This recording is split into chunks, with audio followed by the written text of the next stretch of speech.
used to start seeing all kind of shit. I'm getting arrested for this, getting blamed for this, getting sued for this. So June 19th, 2021, did you ever think when you beat Montiel that night, did you anticipate that this layoff was coming? Was there anything? No. I didn't. It was shocking to me too. Like I didn't want to. Like, you know, I went up and put myself away, got away from everybody. I wasn't talking to my family, wasn't talking to nobody. And I just didn't know what was kind of like going on with me and going on with like my atmosphere at the moment.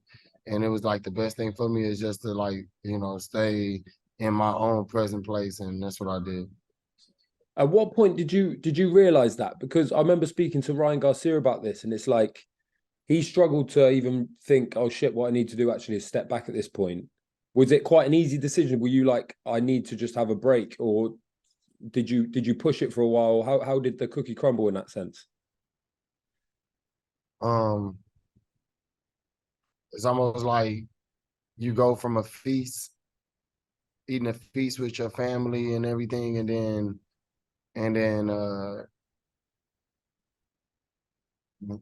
you just wake up from a nap and you're starving again, you know what I mean?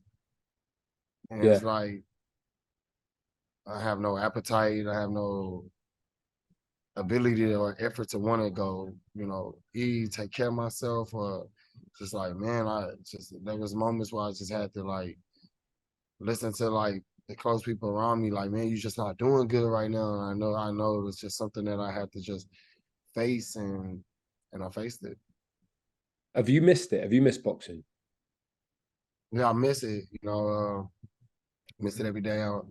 I watched my brother take on some fights, Crawford, Spence, everybody I was just watching, and I just don't feel like that energy was there for me at the moment.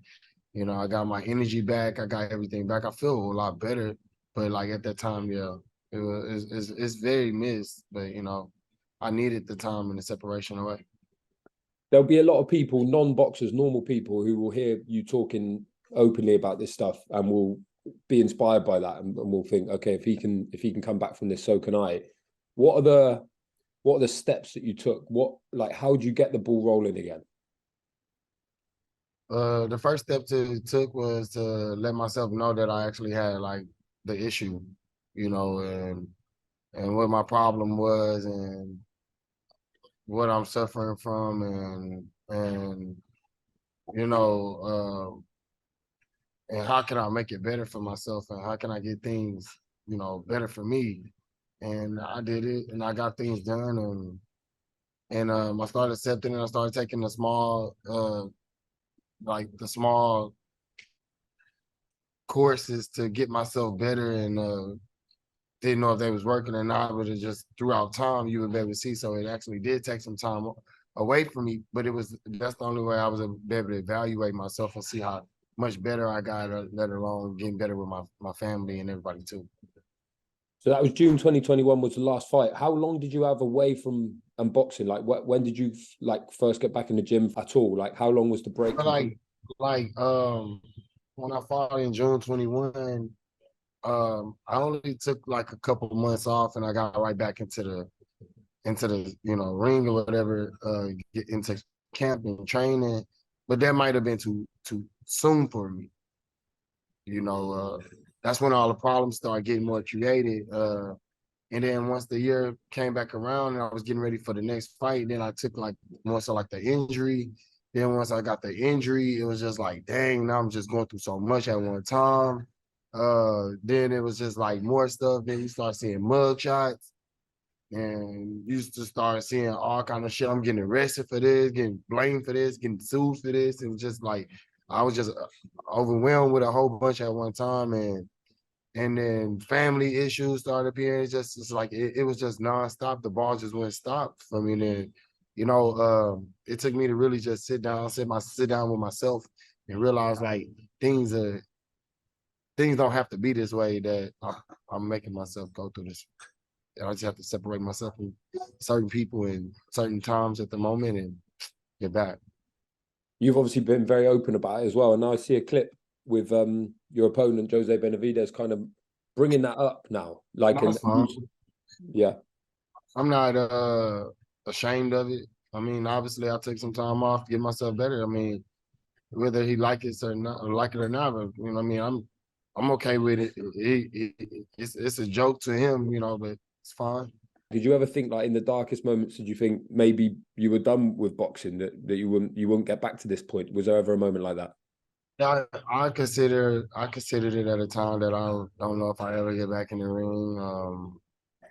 I had a lot of like, you know, crazy thoughts, man. Like a lot of crazy thoughts, Can you like put a your finger, lot. really? How relentless was that?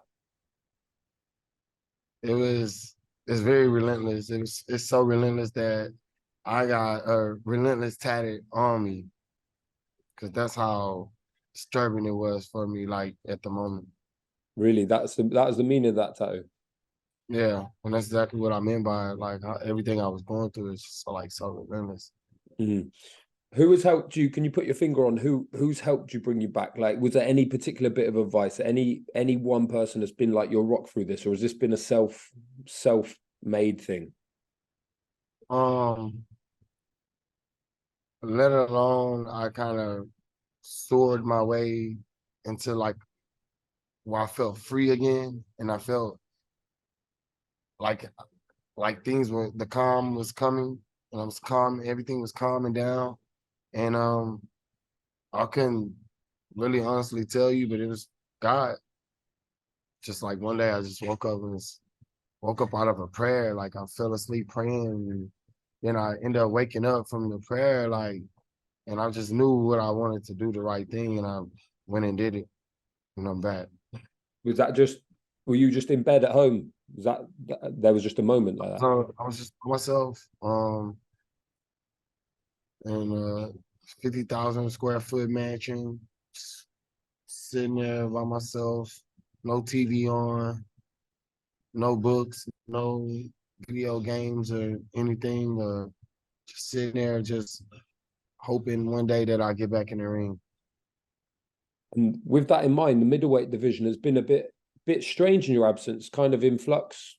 You're obviously still the champion of the WBC. Like, how do you assess the rest of that division in the last 2 years? It's shaky. I mean, it's new guys coming in, and now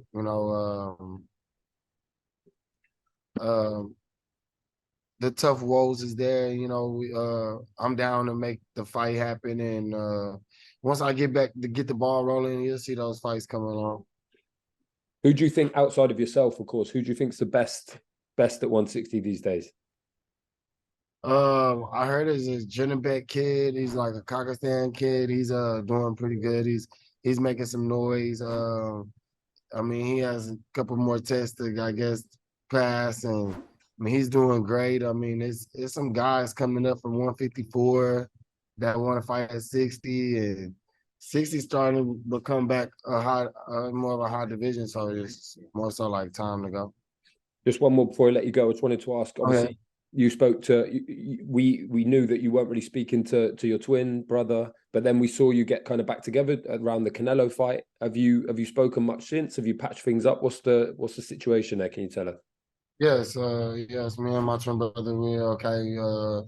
He's living his happy ever life, and I am too. So we just leave it at that. Like, uh, I mean, we haven't really seen each other much since the fight. Matter of fact, that was like the last day I seen him, which was the day he fought.